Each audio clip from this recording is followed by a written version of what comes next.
In a recent interview, Keita Rose from tonight's conversation spoke about when healing becomes profitable. And I thought that was really interesting, that people's healing can now be profitable. I mean, one would say that it has always been profitable, more so for the person than it is for everyone else. But it is very important that, healing doesn't become this space where we're using it just to become profitable, right? Will people profit off of your healing, and then, they get paid off of your healing, but you don't get paid off of your healing. Funky Dineva often says, pay me for my pain, right? So, and I find that very interesting.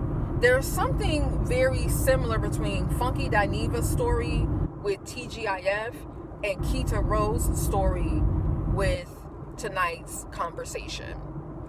It seems like individuals who are producers, who create shows for YouTube, they find people who have a huge social media following, and then they leverage their following to make their show successful.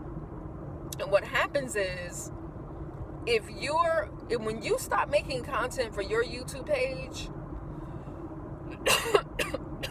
and go over to someone else's YouTube page, you make them profitable. You make them money, right? It takes money out of your pocket, out of your mouth, and it puts it into someone else's pocket, and it puts it into their mouth. And so this is the second time hearing that, and I don't know if it's true or not, but there's a pattern here. That as soon as your social media following slows down, the money gets funny and things change.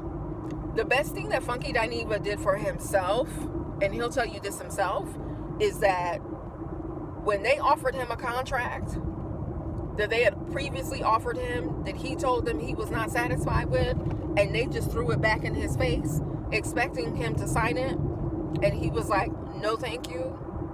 That was the best thing he did for himself.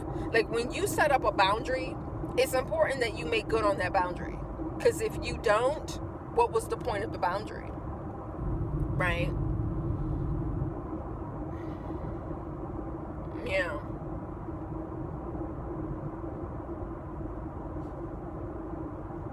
Yeah.